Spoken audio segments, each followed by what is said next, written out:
you could add another $1 billion of revenue in terms of product to the economy. So that just gives you an example of the scale that you're dealing with and the potential from just getting the fundamentals right from a profit point of view. And obviously research will help take us to what you might call the research gap, where you want to go from 18 tonnes to maybe 25 tonnes.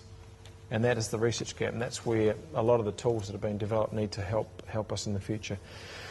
The next outcome is one around people. It's having talented people being attracted to our industry and being retained and also being upskilled by our industry. And when you really look at all of the targets that we have and the aspirations for our industry, the vast majority of them would be solved or almost solved if we had sort of the level of people and the quality of people that we needed right across the board, because many of the issues that we do face, people are at the root of them. So it's not uncommon. It's a Western world issue for us all, and we know that what the OECD figures talk about in terms of the number of retirements and the number of people that are replacing them.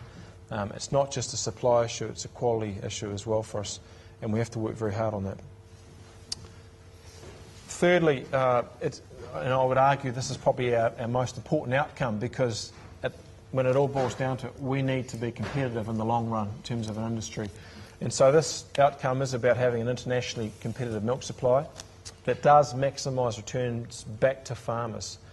And for this, it is about really, to me, two main things. And one is to maintain a low-cost base. I shouldn't say a low-cost base, but at least a high-profit base. And part of that high-profit approach will be by maintaining and preserving the virtues of the New Zealand dairy farming system that have got us to where we are, and that's being low cost. And part of it will be adding more value to the volume that we do produce overseas in the markets, and that's going to be very important too. And obviously the processors, the companies like Synlait and Fonterra and so on, have a very important role to play there. It's not an either-or strategy; it's an and strategy. And in New Zealand, where we are certainly not protected, and I've just come back from Europe, as I said, and one of the countries I visited was Ireland.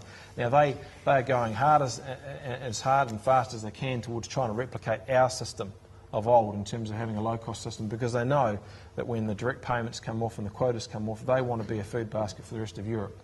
And right now they're not necessarily in a good shape to do that, because their cost structures are still too high. And they're trying to put our pasture grazing system in place to be able to do that. But at the same time, they also recognise they want to add value to milk at the same time. But that's a secondary play, and I'd argue it is really the same case here. We have to preserve that low-cost, competitive situation. And everyone overseas is talking about the volatility in all commodities at the moment, whether it be milk or grain or whatever, and we see the sort of shortening of the cycles happening. And that means that any system has to look to maintain a system that is resilient and can deal with those. And surprising to me that the Europeans are talking about that a lot right now. Probably unsurprising, actually. So it's about going hard on the thing that we have built our industry on in terms of cost competitiveness, and it's also about adding value and taking new opportunities and R&D to give us those options for the future at the same time. That's what being competitive really is to us. Fourthly, we do want to have a reputation and an image both at home in New Zealand and overseas that is enhanced. And clearly we haven't been doing too well on that in the past few months, and it's so crucial for us to do that. Because part of adding value as well, I think, is to show that New Zealand is a source of reliable, nutritious and trusted food, produced under very good conditions, which they are. So these things are intertwined, these outcomes, and it's very important that we do maintain that. And so we've got a lot of work to do around that as well. And lastly, this may seem a little bit woolly in terms of achieving shared goals through a genuine partnership between industry itself, government and the wider community. But what that really means is that the New Zealand dairy industry, for us to compete overseas, just like the All Blacks need to do if they want to win the World Cup, or even when we had Team New Zealand racing, they all say they need the country behind us. Well, we need the country behind us. If we want to compete successfully on the global stage, we have to have New Zealand behind us as well. And it is about partnering together, and it's not about us having the right to do whatever we want on farms, but it's about understanding what the real problems are and the real issues, understanding the community's expectations and what farmers' expectations are, and then identifying the real solutions to solve those real problems. And if we certainly are going to contribute to the government's aspirations to reach Australia's standard of living, then we're going to have a regulatory framework and a business environment, if you like, that's going to allow farmers to thrive and to take opportunities.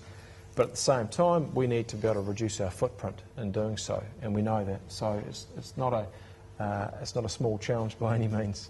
But really, number 5 is about doing that. It's enabling things, saying let's partner together on the issues such as water quality, greenhouse gases, whatever we have to address, understand what the real problems are, and then try to fix them once we agree on them. So I'm going to leave it there, Rod, for now. That's fantastic.